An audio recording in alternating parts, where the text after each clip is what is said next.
តបងអូនមកធ្វើជ្រក់ឆៃថាវញ៉ាំទាំងអស់គ្នាបងអូនខ្ញុំធ្វើបែបកូរ៉េបងអូន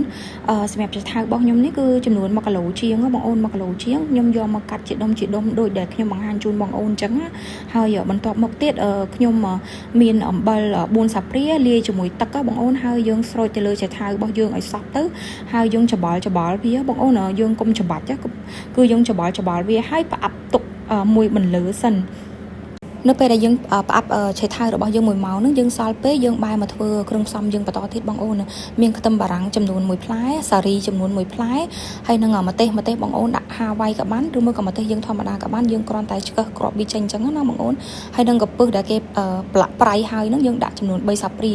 ទឹកត្រីចំនួន2សាព្រាហើយស្ករសចំនួន2សាព្រាហើយយើងដាក់ខ្ទឹមចំនួន2សាព្រាហើយនឹងខ្ញីចំនួន1សាព្រាយើងចាក់ទឹកចំនួនកន្លះកូនចានដាក់ចូលទៅដើម្បីស្រួលក្លុកវាឲ្យម៉ត់ទៅហើយយើងទុកមួយបន្លឺសិនបងអូនហើយយើងបែរមកធ្វើម្សៅអង្កររបស់យើងដាក់ចំនួន3សាព្រាកូរជាមួយទឹកឲ្យឡើងខាប់ណាបងអូននៅពេលដែលយើងកូរខាប់ហើយយើងទុកមួយបន្លឺឲ្យត្រជាក់សិនហើយយើងបែរមកធ្វើល្ងយើងលីងល្ងឲ្យឈ្ងុយសម្រាប់យើងដាក់ជ្រក់ឆៃថាវរបស់យើងនៅពេលដែលយើងលីងហើយយើងទុកមួយបន្លឺសិនបន្តមកទៀតយើងមកមើលជ្រក់ឆៃថាវរបស់យើងគឺមើលសភាពរបស់វាគឺឡើងទន់ល្អណាបងអូនទន់ល្អហើយយើងចាប់ផ្ដើមស្រង់ដាក់លើកញ្ច្រែងមកបងអូននៅពេលដែលស្រង់ដាក់លើកញ្ច្រែងហ្នឹងគឺបងអូនអត់លាងទឹកទេណាបងអូនស្រង់ហើយទុករយៈពេល15នាទីទៅយើងបន្តមកធ្វើសោះយើងបន្តទៀតគឺយើងដាក់ម្សៅម្ទេសរបស់យើងហ្នឹងគឺចំនួន6សាព្រាស្ករស1សាព្រាហើយយើងដាក់ខ្ទឹមសយើងចំនួន1សាព្រាបន្ថែមទៀតណាបងអូនហើយយើងចាប់ផ្ដើមបន្តចាក់ម្សៅអង្ករដែលយើងកូរឡើងខាប់ហ្នឹងចាក់ចូលច្បល់ចូលគ្នាមកបងអូននៅពេលដែល